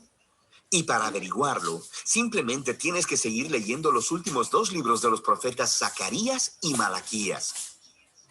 Pero puedes ver cómo este breve libro contiene un gran reto para toda generación del pueblo de Dios, que nuestras elecciones realmente importan, y que la fidelidad y la obediencia del pueblo de Dios es parte de cómo Dios ha elegido cumplir sus propósitos en el mundo. Así que esta sorprendente verdad debe motivar al pueblo de Dios a la humildad y a la acción, mientras ellos esperan el reino venidero de Dios. Y ese es el mensaje del libro de Ageo. Muy bien.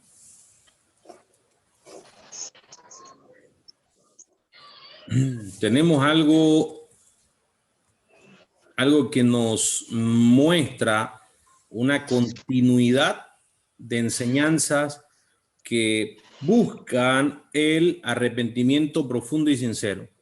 Arrepentimiento profundo y arrepentimiento sincero para vivir una vida de verdad genuina delante de Dios.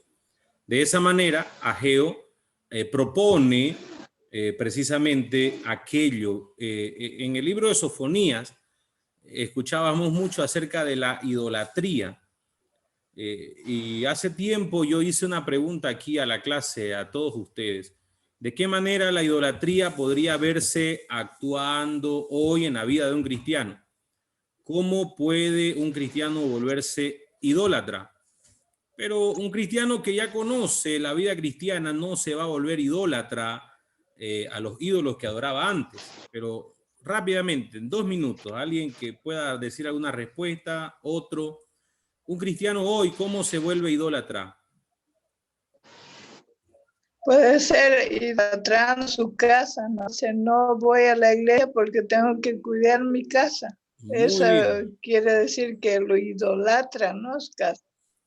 Buena respuesta, hermana Alcira. ¿Alguien más? Tal vez por las redes sociales. Ya. Se vuelven adictos a las redes sociales. Adicción no solo a las redes sociales, sino también a... ¿Cómo le explico? Bueno, en resumen, creo que las redes sociales. Bien, podría muy ser. bien. A conseguir fans, seguidores. También. Sí. Incluso ahorita lo que está de moda es hacer TikTok, ¿no? Que hay TikTok. bastantes hermanos que se ponen a hacer eso, ¿no? Eso ya se podría traducir que es una idolatría personal. Se idolatran a sí mismos. Algunos se idolatran con sus hijos chicos que tienen, no pueden, o sea, dicen, no puedo ir porque tengo mi hijo chico, lo tengo que cuidar bien, ya que le hace daño el viento, la lluvia, así el sol.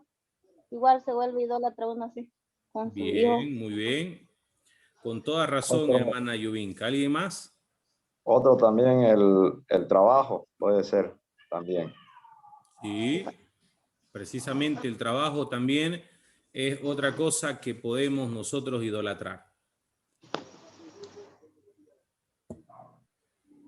¿Quién da más? ¿Quién da más?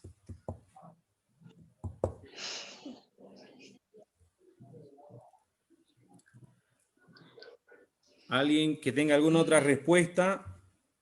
Ya hablamos, ya dijo la hermana Alcira, su casa, Dijo Ricky, su imagen personal en las redes sociales, el trabajo, los hijos. ¿Qué más puede? En lo, La escucho, hermano. Los deportes también, pastor. Los El deportes. Hay deporte, hermanos que en- todavía practican deportes y no van a la iglesia por los deportes. bien. Y algunos no por jugar, sino por ir a mirar. Eso Ujú. también. Amén. y en lo personal también a veces nos quedamos en la casa porque nos duele la cabeza o me duele mi pierna, me duele el pie, cualquier excusa, ¿no? Y ya nos estamos quedando y no vamos a la iglesia. Por los achaques. Todos los achaques de los dolores. Por los achaques, ya no. Bueno, en realidad vemos nosotros que en la actualidad también nosotros nos podemos volver idólatras. Ustedes han hecho el análisis. Nos podemos volver idólatras de nosotros mismos, de nuestras posesiones, de nuestros gustos, de nuestras el estilo de vida, nuestro trabajo. Todo puede ocasionar que nos volvamos idólatras.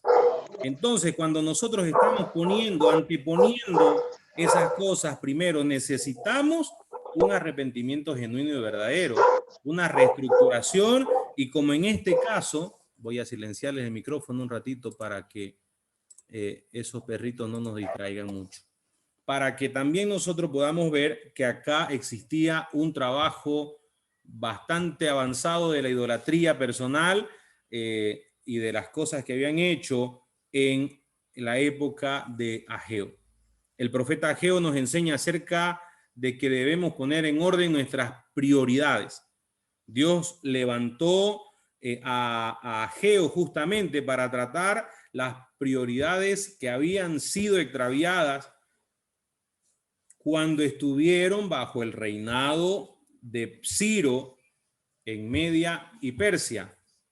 Si nosotros vemos estas cosas, podemos ver que Ageo insistió en hacer lo correcto en el momento correcto por los motivos correctos. Es importante aquello lo que estoy diciendo. Hacer lo correcto en el momento correcto por los motivos correctos. Ayer mencioné un detalle cuando estaba hablando de en la predicación, en el culto, allá cuando era la despedida del pastor Eduardo.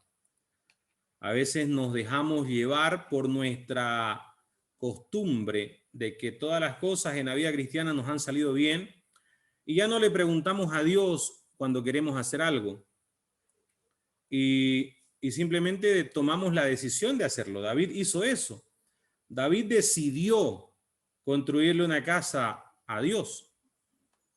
Le construiré una casa a Dios. ¿Cómo va a vivir él en tela y yo en casa de madera, de cedro? Y lo llamó al profeta y le dijo, y el profeta sorprendido le dice, sí, está bien, haz lo que Dios te ha puesto en tu corazón. Pero cuando él fue a hablar con Dios acerca del tema, el profeta recibe la palabra de Dios y le dice, viene y le responde a David, tú me vas a construir una casa a mí. Hubo una reprensión de parte de Dios hacia David. Entonces muchas veces nosotros nos dejamos llevar por motivaciones equivocadas. Las cosas que hacemos o que pasan o que ocurren en nuestro entorno y creemos que todo está bien y dejamos de depender de Dios, de su voluntad, y creemos que hacemos lo correcto, pero no por los motivos correctos. Entonces, importante comprender que hay que hacer lo correcto en el momento correcto y por los motivos correctos.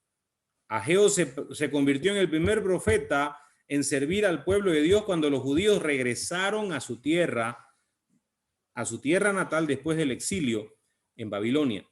El rey Ciro conquistó a los babilonios 70 años después de que estos tomaran cautivos a los judíos. Ciro permitió a los judíos regresar a su tierra natal, tal y como había profetizado los profetas Jeremías y Daniel. Les envió de nuevo a Israel para reconstruir el templo de Jerusalén. A su llegada, asentaron los cimientos para el santuario y comenzó la obra. Pero enseguida los hostiles vecinos intentaron detenerla. Hay una lección espiritual en todo esto. Nosotros podemos comprender una lección espiritual cuando empezamos una obra viene quien quiere oponerse al trabajo, decimos hay oposición, vamos a dejarlo un ratito, y lo dejamos por muchos años, no por un ratito. ¿Cuántos años pasaron para que ellos retomen y tengan que recibir la llamada de atención? 16 años. 16 años pasaron. Imagínense ustedes, ¿qué se puede lograr en 16 años? Yo decía que tan solo con una pandemia, algunos que cobraron sueldo y no pagaron crédito pudieron hacer varias cositas buenas en su casa o con sus deudas. Los que administraron bien su dinero que recibieron pudieron avanzar en algunos aspectos. Imagínense 16 años que no llevaban diezmo, que no llevaban ofrenda, que no pagaban tributo, que no hacían nada, de nada. 16 años que solo se dedicaron a atesorar sus casas. 16 años. Eso ocasionó simplemente una molestia de parte de Dios con el pueblo de Judá. Lentamente el proyecto de reconstrucción o construcción se detuvo, pero la oposición exterior fue solo una parte del problema. Había un enemigo interno llamado indiferencia que suponía una amenaza aún mayor. ¿Existe indiferencia hoy en la iglesia? Hoy, en la actualidad, hoy. No hablemos de hace años, no hablemos de la época de Ageo, hablemos de hoy. ¿Conocemos personas indiferentes con las cosas que se hacen en la casa del Señor? No mencionemos nombre. Podemos hacer una lista si ustedes quieren.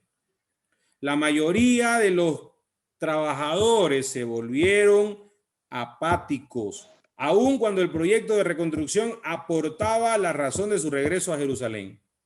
En poco tiempo, muchos comenzaron a construir sus propios hogares y empresas y casi perdieron la visión divina de su presencia en Sion. Cuando el rey Darío tomó el trono de Persia, el templo llevaba sin ser atendido 16 años. Dios envió a Ageo y después a Zacarías para llamar al pueblo de vuelta a sus prioridades. Le llamó a regresar a su visión. Y es lo que dijo: por eso estamos aquí. Y a recuperar su fe y sus valores. Y por eso también dijo: existimos para glorificar al Señor y darle a conocer. Ageo fue algo más que tan solo un supervisor de la construcción. Su liderazgo trató prioridades en general. Comenzó su mensaje hablando de terminar el edificio, pero después se enfocó en la presencia de Dios.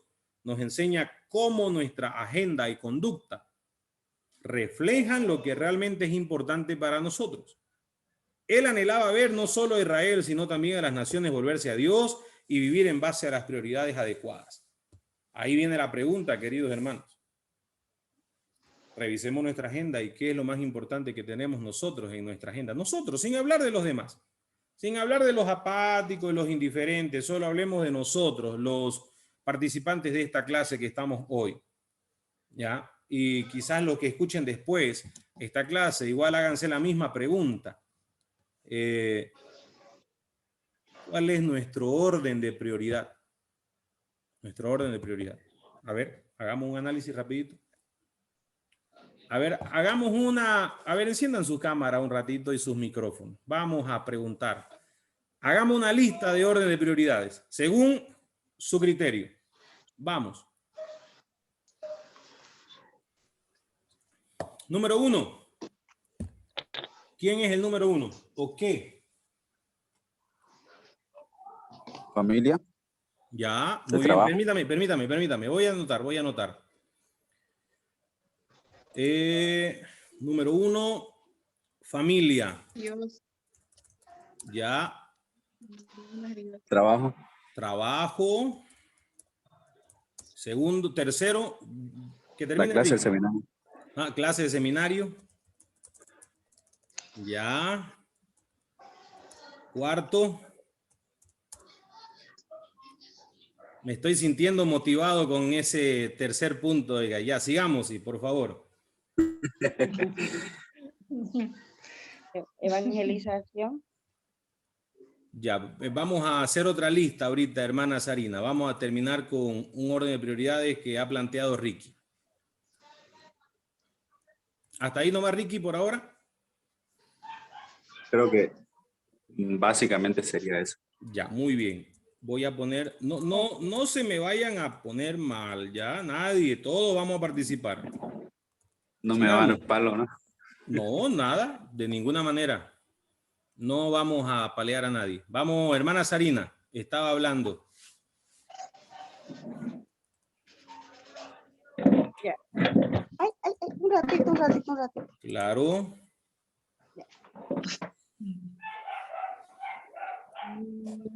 Círculo. Ya, a ver un ratito, permítanme, voy a anotar otra vez aquí 1, 2, 3, 4 y 5. Ricky dijo familia, trabajo, formación espiritual, le vamos a poner ahí. Ya, espiritual, muy bien.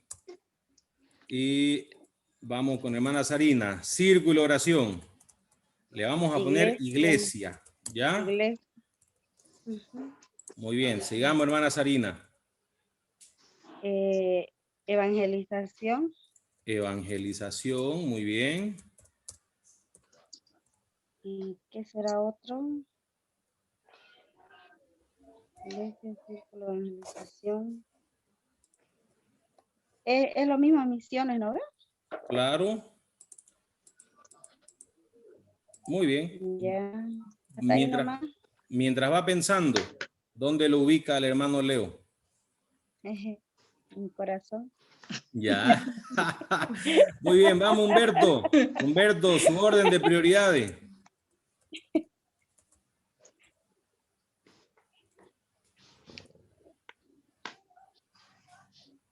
No escuché, profe.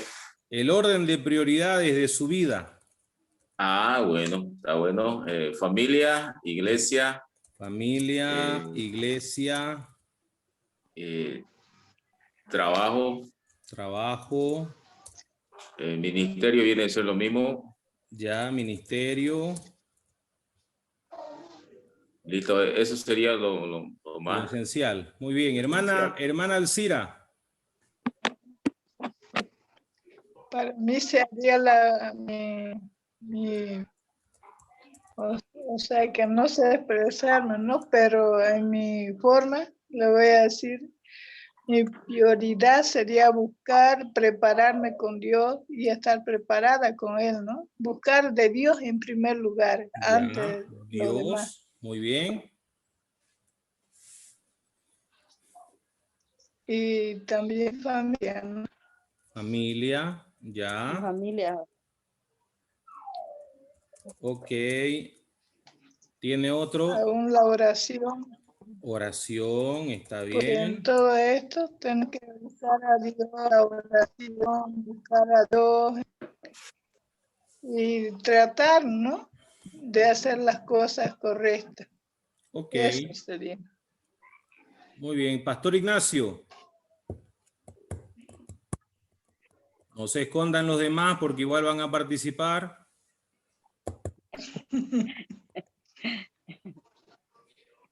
Vamos, Pastor Ignacio, lo escucho. Su orden de prioridades.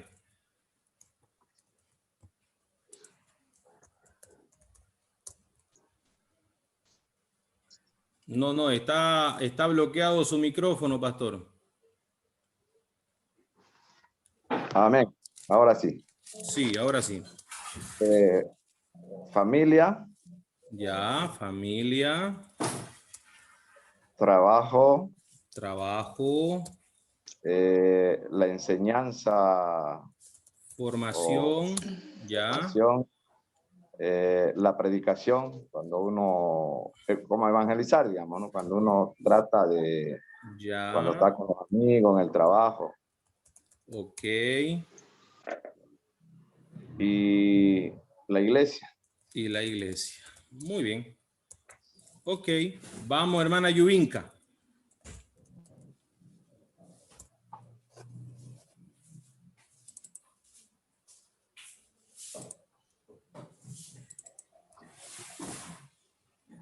Y ahí a su ladito, si está el presbítero, igual participa, ¿ya? Vamos, hermana, le escuchamos. Familia, iglesia y trabajo.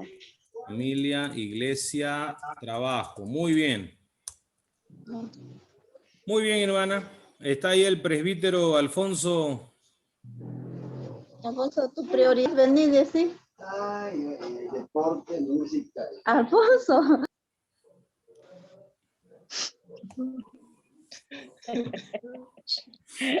Muy bien, vamos a escuchar a Araceli mientras el hermano Alfonso se pone en orden sus prioridades.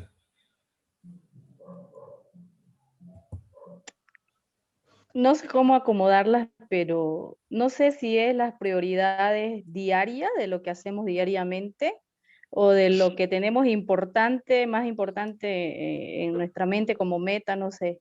Ya, diga lo ¿Cómo que piensa. organizarlas? Por lo que pienso. Bueno, para mí la prioridad actualmente es todos los días tener una lectura bíblica. O en un orden diario, digamos. Ya, Esa es mi prioridad.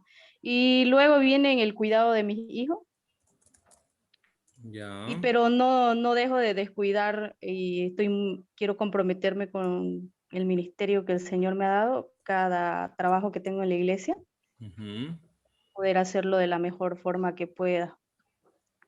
Eso, pastor. ya, ok, muy bien. Vamos con Anaí, luego con Soledad y con Samuel y Analía.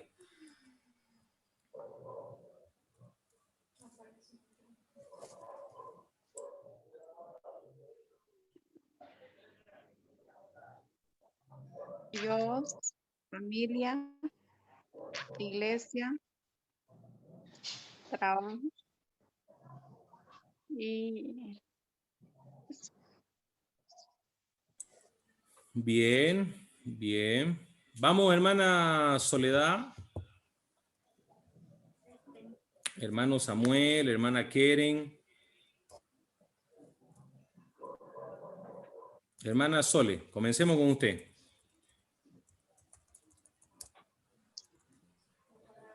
Su micrófono está apagado, hermano. ay, ya, paz Ahora del sí. Señor. Paz del Señor. Ya, mi prioridad es Dios, familia, iglesia y trabajo. Ya, muy bien. Y ahí está el presbítero Samuel. Y salió.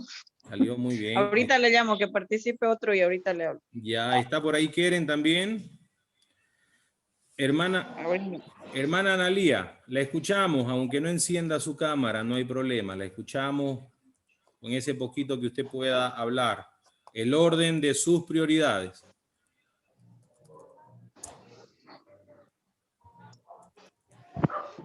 La paz del Señor, pastor. Amén. Amén. Ujú. Entonces, mi prioridad, Dios, la familia, la evangelización, el trabajo. Ya. Muy bien. Gracias, hermana. Y bueno, vamos a escucharlo a Samuel si está por ahí. De todas maneras, para ganar tiempo, yo voy a darles un orden de prioridades que probablemente ustedes me vayan a criticar, pero quizás a ustedes les va a ayudar para ordenar las cosas de una mejor manera. ¿Ya?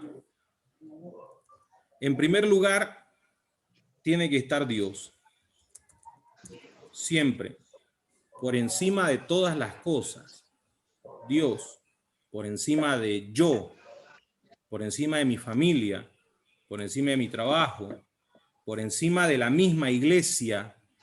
Por encima de cualquier cosa tiene que estar Dios. Dios. Primero. Número 1 es Dios. Número 2, soy yo.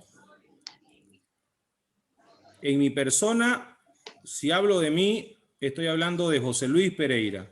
Si usted está hablando de usted, puede ser usted Sarina Chanevi. Si está hablando de usted, Araceli Pérez.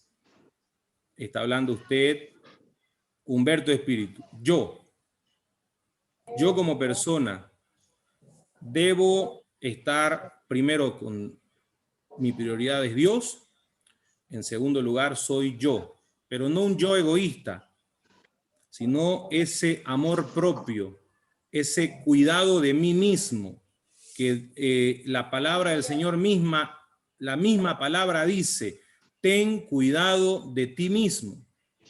Debemos cuidar nuestra persona, nuestra integridad, nuestra comunión con Dios. Tenemos que cuidar nuestra forma de vida sin importar el resto, sin importar lo demás. Tenemos que poner como prioridad nuestra vida y nuestra integridad y nuestra salvación. Así que en segundo lugar, en el orden de prioridades, es yo. En tercer lugar, en nuestro orden de prioridades, está nuestra familia. En tercer lugar está nuestra familia. Usted tiene que separar en el orden de sus prioridades yo y familia. No es lo mismo. Cuando usted, ya yo les expliqué hace un tiempo atrás en una de las clases, cuando usted sube a un avión, la azafata le dice a usted, en caso de despresurización, es decir, en caso que el oxígeno faltara dentro del avión, van a caer máscaras de oxígeno. Y esa máscara de oxígeno se las tiene que colocar sobre su nariz, sobre su boca y su nariz. Pero si usted está acompañada de un menor de edad, que no lo puede hacer solo, primero colóquese usted la máscara de oxígeno. No es el orden de que usted coloque primero al menor. Primero se tiene que colocar usted para que usted esté segura o seguro de tener oxígeno suficiente para poder ponerle la máscara de oxígeno al menor. Porque si usted intenta ponerle la máscara de oxígeno al menor y el menor se siente incómodo y no quiere, y en ese pataleo los dos quedan sin oxígeno. Por eso primero tiene que quedar usted sabiendo que va a tener la fuerza suficiente para poner oxígeno a el menor. Entonces, Dios, yo, familia. Tercer o cuarto lugar viene iglesia. Y todo lo que ustedes han nombrado de ministerio, de evangelización, de la preparación, de la formación ministerial, de la oración, de todo lo que me han nombrado, ya eso es parte de la iglesia. Y por último, el quinto lugar es el trabajo. Y el sexto lugar, si usted quiere ponerlo, ya viene en el orden de las otras cosas que son de la vida cotidiana. Pero lo importante son estos 5 aspectos. Número 1, Dios. Número 2, yo. Número 3, familia. Número 4, iglesia. Número 5, trabajo. Y cuando estaba enseñando precisamente del diezmo y de la ofrenda hace unos días atrás, hablaba del orden de prioridades y yo hablaba de que el diezmo no es parte de la iglesia, no es parte de un pacto con la iglesia, con el pastor, con los hermanos, es mi compromiso con Dios. Así que usted va a decir, pero si el orden de prioridades es que el trabajo es lo último, la iglesia es el cuarto lugar, no entra en ese orden de prioridades porque usted no ha hecho un compromiso con la iglesia. Usted tiene un compromiso con Dios. Y podemos empezar a evaluar un montón de cosas y va a ver que el compromiso que usted tiene es con Dios. Su respuesta es a Dios.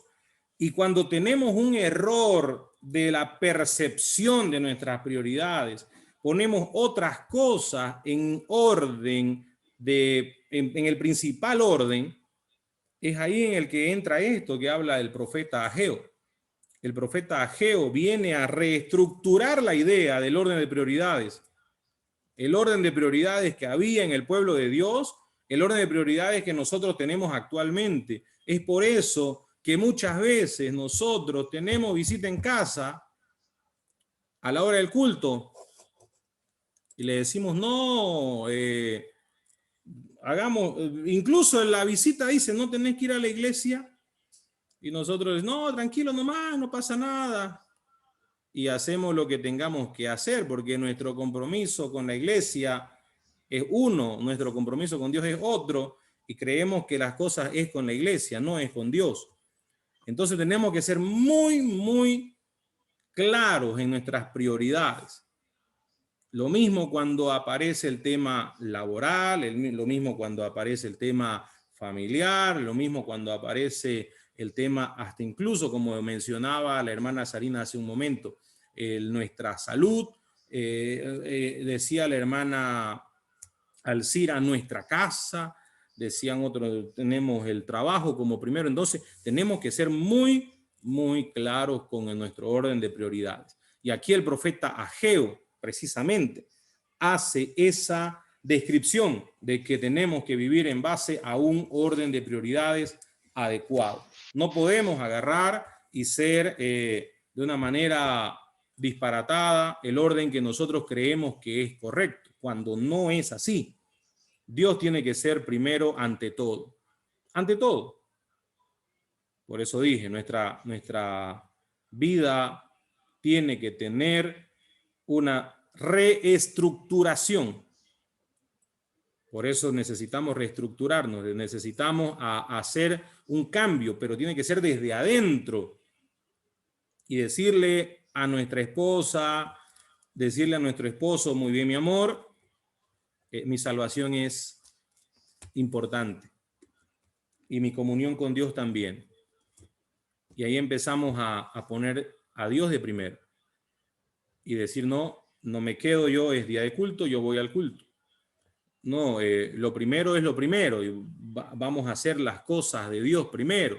Vamos a servir a Dios, vamos a amar a Dios, vamos a adorar a Dios, vamos a orar, vamos a leer su palabra, vamos a buscar del Señor. El día de ayuno es el día que hemos consagrado para Dios. Entonces, tenemos un montón de cosas que podemos nosotros mencionar acerca de la prioridad que ponemos a Dios en primer lugar.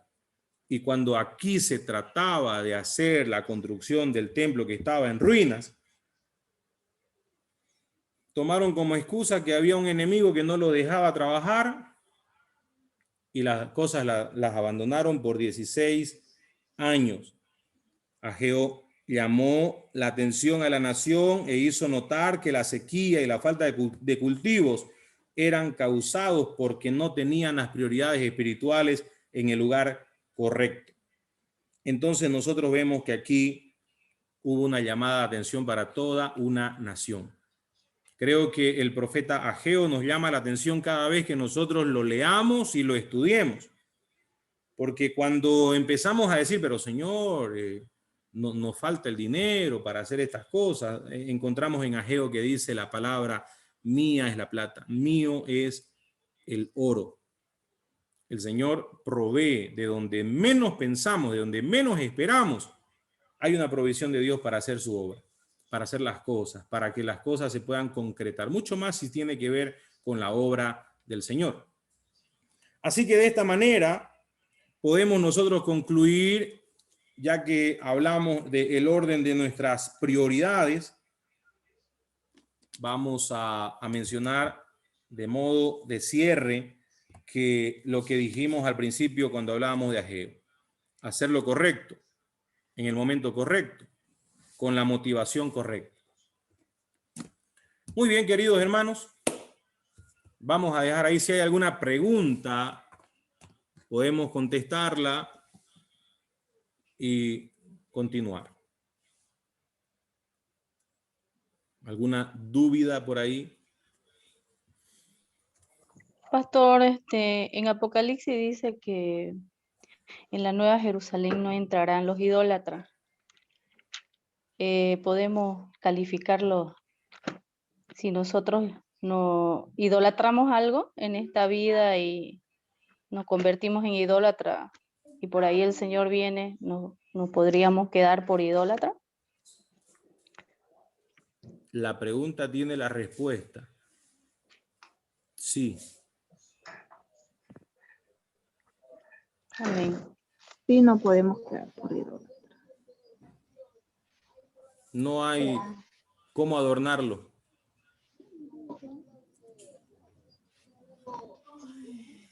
Porque dice, pues los idólatras no entrarán. Claro. Y el tema es que nosotros muchas veces no queremos aceptar que hay algo que ocupa el primer lugar, que no es Dios. Y cuando hay Un algo que ocupa el primer ejemplo, lugar, que no es Dios, ya estamos siendo idólatras. Pastor Ignacio. pastor, un ejemplo clarín que dijo la hermana Alcira. Yo creo que en eso es mucho, quizás alguna vez también yo he caído en eso, digamos, el cuidado de que uno dice mi casa, dejo sola, todo eso, y a veces porque de repente vienen, usted dio un testimonio que su casa todo el mundo roban, pero a usted no. Ahí vemos la gloria, la mano de Dios, ¿no? Que cuando nosotros ponemos a Él en primer lugar, por supuesto, pues lo va a cuidar, ¿no? Y eso yo pues, pienso que muchos cristianos caen en ese error, ¿no? Cuidar mi casa, por eso no salgo, no dejo, más confían en que cuidar ellos, digamos, y no dejar en las manos. Y eso es una muestra, pues, de idolatría, ¿no? Por su posesión, digamos. Idolatría. Precisamente, pastor, es idolatría. No, no se lo puede llamar de otro nombre. A veces nosotros creemos que no. Estamos poniendo algo por encima de lo que debería ser primero. Y ese es el error que cometemos. Amén.